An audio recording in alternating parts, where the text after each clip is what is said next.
Hello and welcome to Aditya Classes as we meet again to practice another example of job shop scheduling. Now last lecture I understand got a bit lengthy. It got some 50-55 minutes.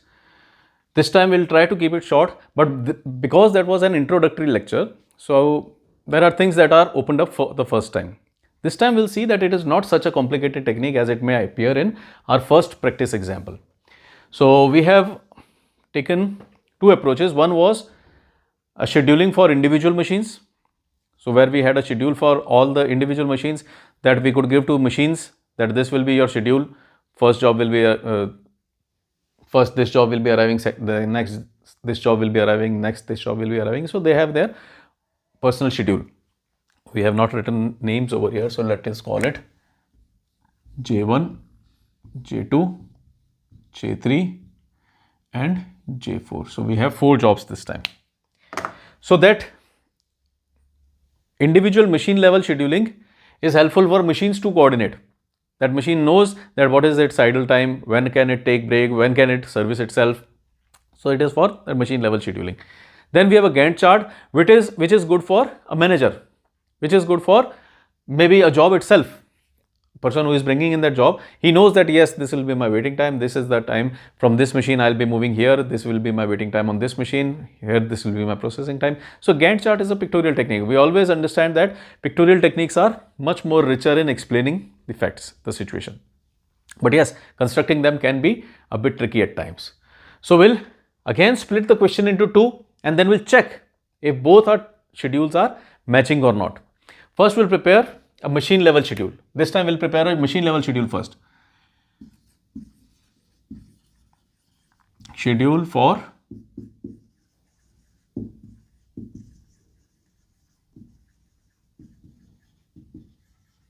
individual machines. Now this time we have 1, 2, 3, 4, 2, 3, 4, 1, 3, 1, 2, 4. So in all we have 4 machines. So let us prepare some space for them. Let us say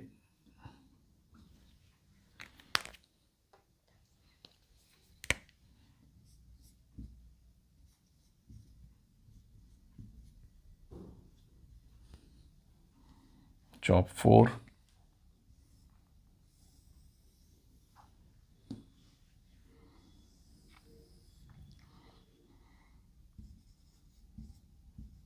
machine 1, machine 2, machine 3, machine 4. Earliest start time, arrival time, or earliest that it can start. Then we have processing time. Different books, different scholars call this time as differently, address this time as differently. Some call it arrival time, some call it start time, some call it earliest start time. Earliest start time makes logic to me, because we start with a guesswork, then we arrive at earliest start time that is possible for a particular job on a particular machine. So this makes more sense to me. You can use whatever the book that you are referring is calling it, but basically the concept remains the same. Now let us see how we construct this table. Let us talk of job 1. On machine 1 processing time is 8. Job 1 machine 1 processing time is 8. Job 1 machine 2 5. Job 1 machine 3 2. Job 1 machine 4 7. So these are processing times for job 1. When we talk of job 2, on machine 1 it is not going on machine 1. On 2 it is taking 3 time units. 3 it is taking 4 time units, and then it is taking 6 time units on last machine. When I talk of job 3, on first machine it is taking 7 time units. It is not visiting the second machine. On third machine it is taking 5 time units. It is not visiting the fourth machine. So when it is not visiting, there will be no earliest arrival times, start times, processing times, nothing. When I talk of job 4, on 1 it is taking 2 time units, on second it is taking 8 time units, third it is not visiting, and fourth it is taking 5 time units. Now you can pause this question over here, make this table in your copy, register, paper, whatever you are using, and make these entries by yourself. What I have done is, I have taken job 1, what is the processing time that it needs on various machines. I have not followed the sequence, I have not put a 8725. It is not 8725, it is machine 1 8, machine 2 5, machine 3 2 and machine 4 7. These are the entries that I have done in processing times. So you can pause this video over here, make these entries so that we can practice this question together. Then what we'll do is, we'll find out the earliest starting times that are possible right now. Before we have started the scheduling, what are the earliest processing times right now? Job 1, machine 1, no waiting at all. Start immediately. Machine 4, after a wait of 8. So at machine 4, we can arrive only after a wait of 8 minutes. 8 and 7, 15. At machine 3, I can arrive after a waiting of 15 minutes. And at machine 2, 8 and 7, 15 and 2, 17 minutes of waiting. I can arrive at machine 2 only after 17 minutes of processing has been gone on job 1. 8, 7, 2, 17 minutes, and then last I'll arrive here. This is considering that no other job is being performed. But when we'll schedule, we'll see that other jobs can also be performed in midway. Now, if we prepare for job 2, 3 and 4, you can again pause the video, prepare the schedules for job 2, 3 and 4, earliest schedules, earliest starting times according to your understanding, and then we'll tally and proceed further. So for job 2 can start immediately without any delay. 3 has to wait for 3 minutes and 4 has to wait for a total of 7 minutes. If I talk of job 3, 1 can start immediately. 2 is not there, 3 has to wait for a time of 7 minutes, 4 is not participating, 4 is not in the race. When I talk of this job, 0, for 2 you have to wait for a time of 2 minutes, for 4 it will have to wait for a time of 10 minutes in all, 2 minutes and 8 minutes. This is our earliest schedule. Now hopefully you have prepared an earliest schedule for yourself, and let us tell you if this is the same for you also. If this is the same that you have done. Then there were 2 rules. I will not be writing those rules again. You can check in the first video. The rules were, whenever an allotment is made, a row level, that is a machine level update is made. See, what is that update? All these are ready to be started at 0. All these are saying that they can start at this very moment, at moment 0. Can all of them start at 0? No, they cannot. What I'll do is, I'll have to make some choice. Who all are ready to work at 0, 0, 0, 0 and 0? There are 4 such jobs who are ready to start processing at time 0. What I'll do is, I'll select the shortest processing time.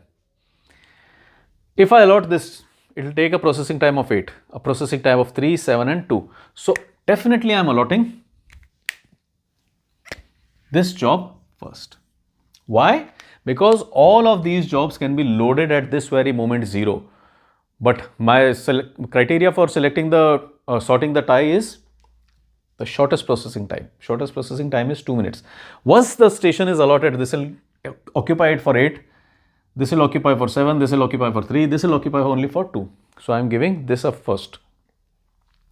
This will be executed. Now understand what is that horizontal rule or machine level rule or row level rule.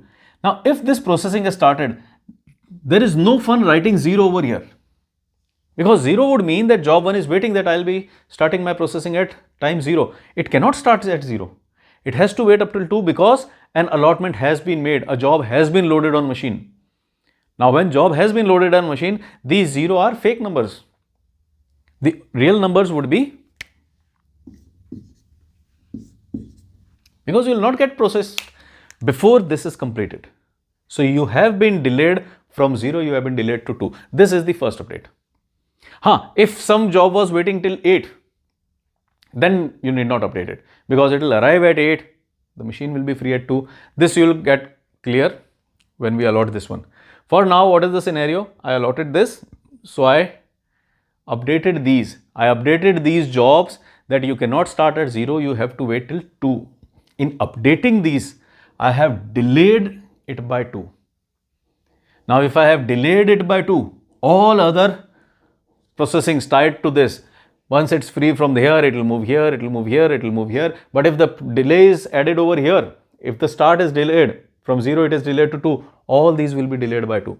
Hence, a delay of 2, 17 goes to 19, 15 goes to 17, 8 goes to, everybody in this job will be delayed. All activities in this job will be delayed by 2.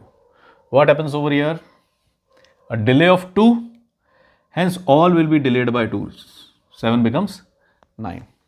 These two are not there, so it is irrelevant. Now, this was a 0. These were also 0, but this won the race because it has shortest processing time. In turn, what it did is, it cancelled their 0'd, it delayed them to 2. Now we have only 1 0. So obviously, this 0 gets allotted. In machine 2, this is the first job to be allotted. At 0, it will start, it will delay up to 3. It will keep machine occupied up till 3. Now, this job is arriving at 19. Does this cause any harm? If this machine is free at 0, if this machine is free at 5, if this machine is free at 10, it does not matter to 19. But it does matter to this. Because you start at 0, you finish at 3. This is not hurt because it is arriving at 19. As it is arriving very late. But this will arrive at 2. So, I need to update them that you will not get server up till 3. So, this 2 gets delayed to 3. Remember, in machine level, we are only delaying them to when machine is free. While in column level or job level, we are delaying them by actual delay period. This was delayed up to 2, so I have delayed 0 to 2, 0 to 2. And then because it was delayed by 2 units, time units, I delayed everyone at 2. Here what is happening, the machine will be free at 3. I have delayed it to 3. So actual delay is only 1 minute. As it is, it was not arriving at 0, it was arriving at 2. When it will arrive at 2, I will tell it that you have to wait till 3. So there is a delay of only 1. As far as J4 is concerned, there is only a delay of 1 minute. Here there were delays of 2 minutes each. Everywhere there was a delay of 2 minutes because 0 got delayed to 2. Here, yes, the machine will be free at 3, but as it is, it was coming late. So the real delay is only 1 time unit. So this is updated. As it is updated, now the delay of 1 needs to be incorporated here also, and this 10 will become 11 because the time has been delayed by 1 for complete job. Now the job is stuck because it will get machine only at 3. So every task succeeding it will be delayed by 1. 10 moves to 11. So now I am through with 2 zeros that I had. Now what are the smallest values? If we see, we have 10, 7, 11, 9, 3, 17. We have a couple of 2s. Then there is a 3.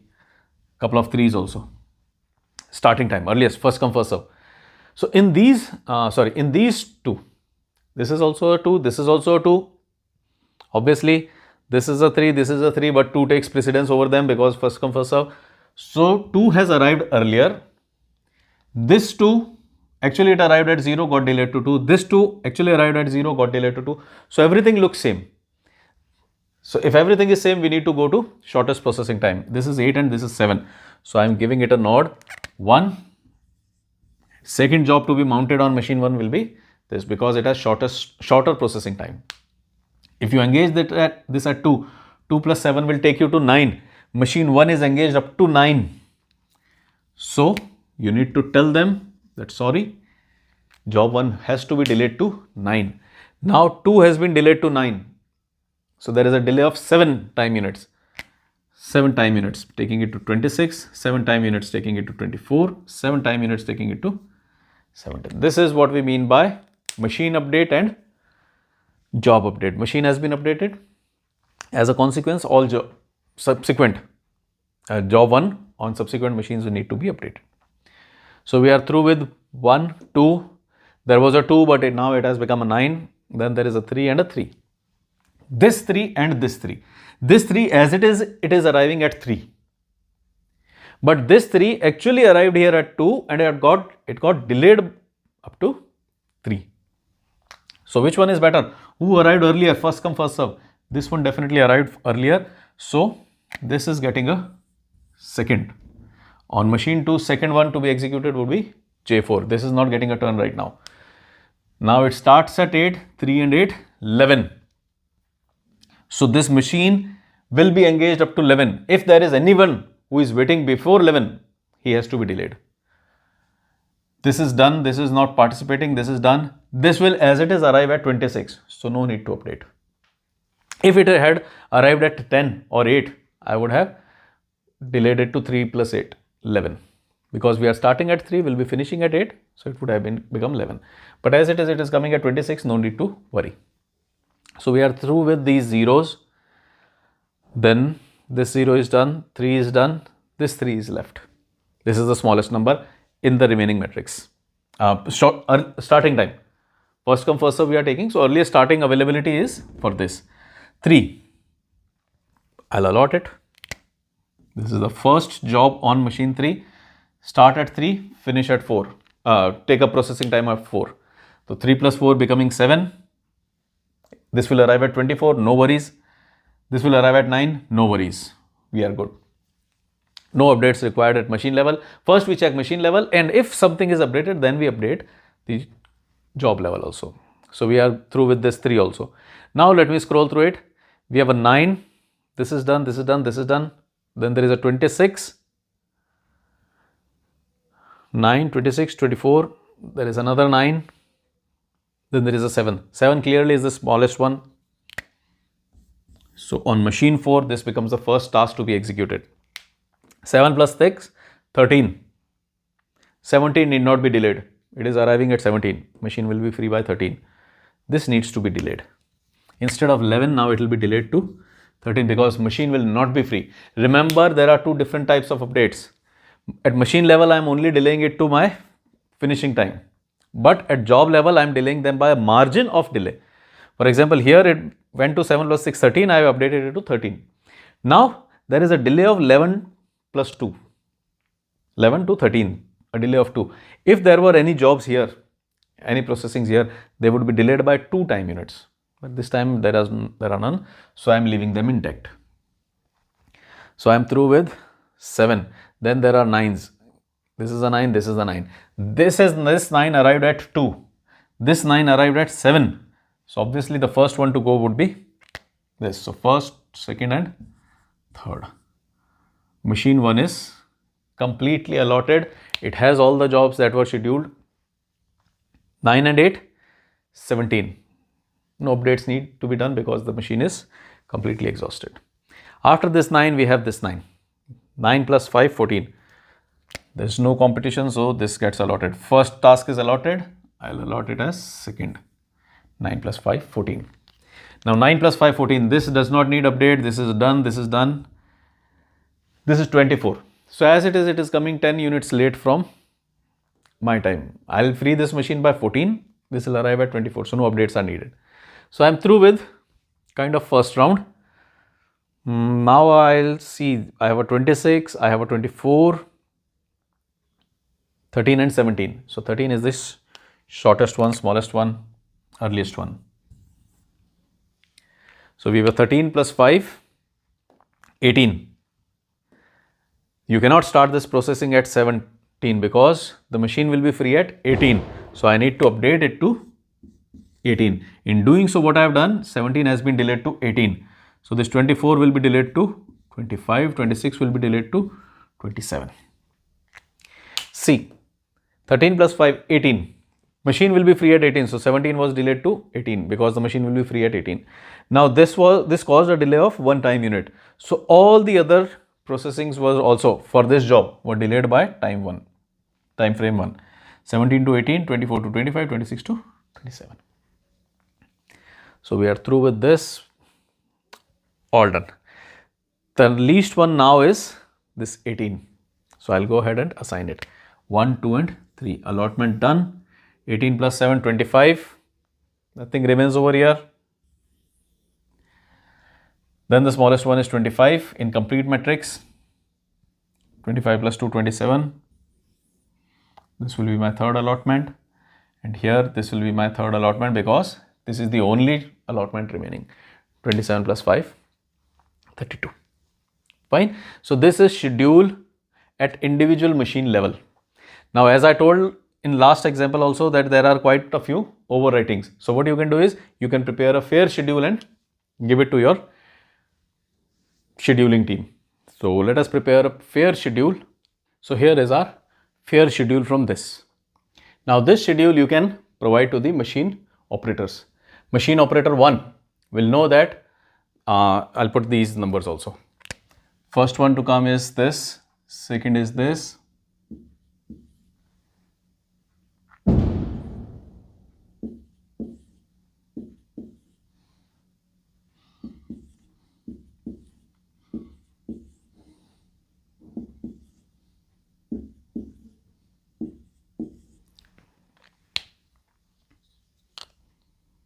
so this is our final schedule which you can give to your machine operator. Now machine operator on machine 1 will be knowing that first job to come to it will be J4, fourth job. It will start at 0, finish at 2. At the same time 2, J3 will be loaded, 2 and 7, 9. At time 9, J1 will be loaded, 9 and 8, 17. This is processing time for first machine. Let us take fourth machine. It knows that first job to arrive will be J2. It will arrive at time 7. 7 plus 6, 13. It will be free. At 13, J4 will be loaded. 13 plus 5, 18. It will be free. At 18, J1 will be loaded. 18 plus 7, 25. It will be free. So these are times for scheduling of individual machines. Now let us have a look at Gantt chart. If we had gone in for Gantt chart of these jobs on following machines with these given times directly, instead of going with this path, if we had gone in directly. So we'll prepare a place for here for the graph and then we'll see.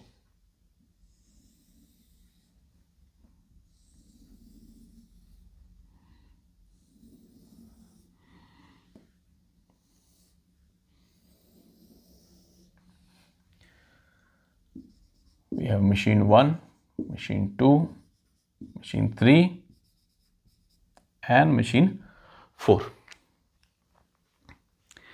Which jobs are ready immediately? If we see, J1 arrives at first machine immediately. J3 and J4 also arrive at first machine immediately. J3 and J4. While J2 moves to machine 2. Fine. Now don't consider these schedules. We'll only tally these schedules once we are through with Gantt chart. We'll learn the Gantt chart technique for now. Now J1, J3, J4 immediately go to first machine because it is the first machine that they desire. J2 goes to second machine because it is the first machine that it desires. J2 desires second machine first. Now where do we start? With the minimum or shortest processing time. Shortest processing time for these first allotments is J4. So J4 gets allotted here for 2 time units. 2 time units, J4 is removed from here and from here J4 will move to second machine. Here I can say that J4 has arrived at time 2 for a further processing of 8 time units. So J4 is removed from here and now it is into processing and it is waiting at machine 2 at time 2 for a further processing of 8. So we are through with first smallest time. 2 is done. Then next is 3 is the smallest one which is on machine 2.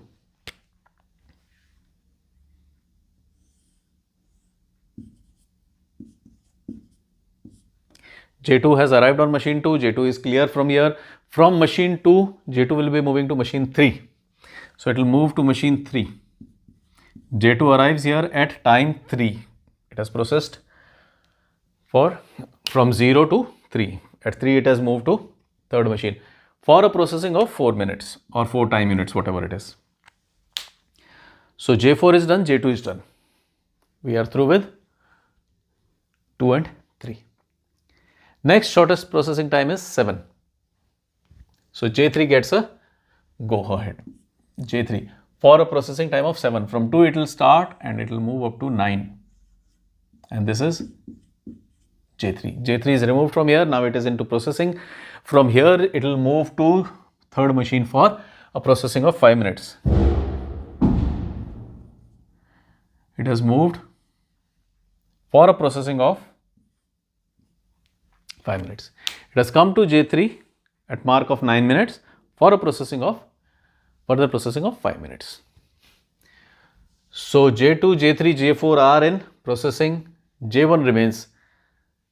J1 is 8 minutes. Now it can also go ahead or rather leave it. We are through with 2 minutes. After 2 minutes we are done. Then we move to 3 minutes. 3 minutes, J2 is waiting. So here J2 can go ahead for 4 minutes. 2 and 4 would make it. It arrived here at 3 minutes. 3 and 4 would make it 7 minutes. At 7 minutes, J2 is done. So you can remove this J2 from here, and J2 moves from third machine. From third machine, J2 moves to fourth machine at 7. J2 moves here at 7 for a further processing of 6 minutes. So we were up till time period 2, then we came to time period 3. At time period 3, J2 was ready, so I executed it. J4 is also ready, so I'll load this on here. It arrived at 2, but the processing can now start at 3. So you can have J4 over here for 8. 3 and 8 making it 11. This is your J4. J4 is done from here. J4 is done from second machine. Now it will go to fourth machine for 5 minutes processing. It will go to fourth machine, J4. Coming to fourth machine at 11 minutes for a further processing of 5 minutes. J2 arrived here at 7 for a further processing of 6 minutes. So we have in line J2, J3, and now J1, we have 3. Now from 3 minutes we move on to 7 minutes in the complete timeline. At 7 minutes, no process is waiting because J3 will arrive here at 9. Now we move on to 9. At 9 we see that J3 is waiting over here for 5 minutes of processing. 9 and 5, 14. J3 can be done.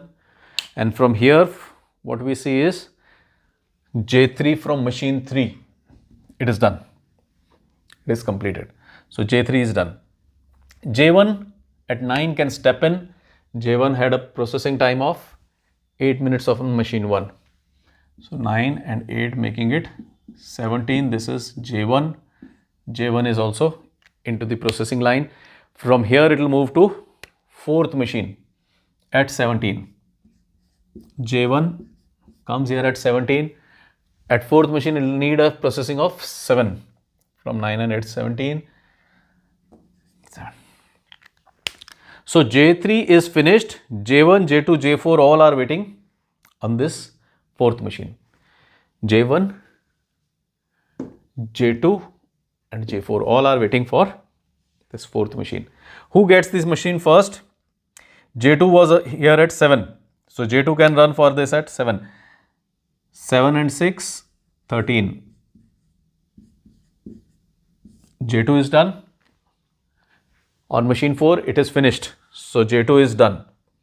At time 15, J4 was here, but it cannot start processing. It can only start processing at 13. And it is for 5 minutes. So 13 and 5 would make it and 18. This becomes J4.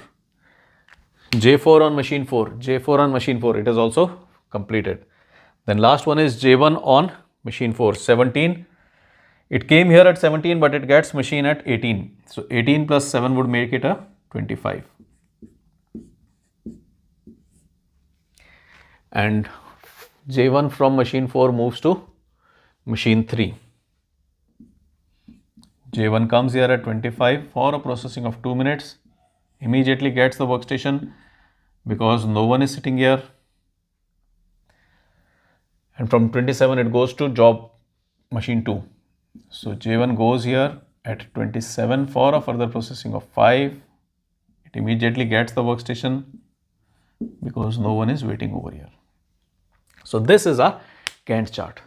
Now if we have a look at this Gantt chart, we see that M1 and M2 get engaged immediately with J4 and J2. J4 is followed immediately by J3 without any delay, which immediately is followed by J1. So without any delay, machine 1 is free by 17 time units. As far as machine 2 is concerned, it is packed for first 11 minutes. It starts with J2, immediately followed by J4. Then there is a huge gap from 11 to 27. There is a huge waiting time, and then it is again engaged. So this is our Gantt chart. Now if we tally it with our actual thing, what is J1 telling us? J1 is telling us that it can start processing from here, let us say. J1, it can start processing at 9. J1 can start processing at 9. 9 plus 8, 17. Done at machine 1. From there it can move to machine 4.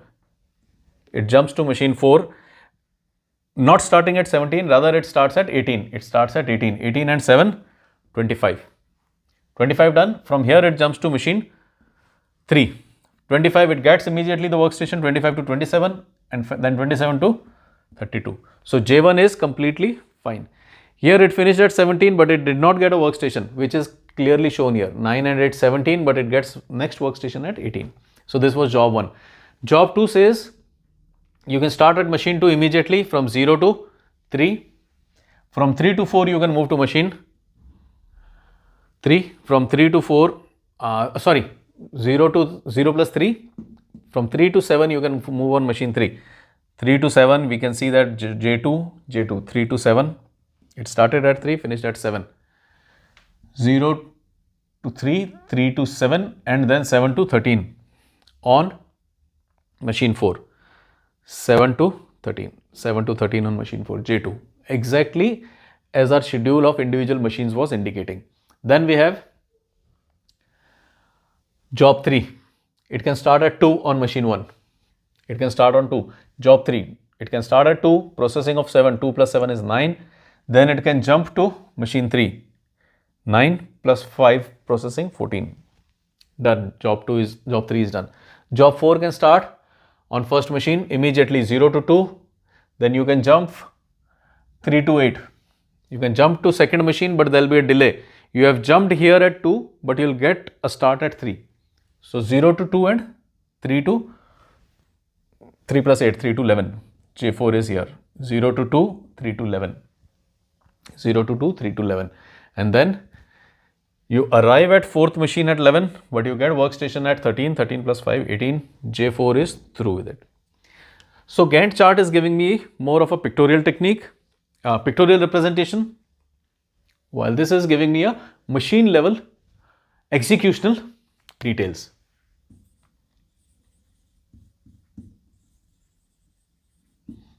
This is giving me exactly executional details. The machine operator will be knowing which machine needs to be loaded with which job, when is the idle time, when can he service the machine, when can he relax, when can he set the machine off because it has a huge idle time like this. So this completely gives him the details. So this was about job scheduling using first come first serve and SPT as tie breaking rule. We'll take a few more questions in the lectures to come. If there are certain doubts, you can leave them in comments. I'll try to address them over there, or if the doubt persists, we can go for another lecture, another example. This is it for now. Do take care. Thanks for watching. Bye-bye.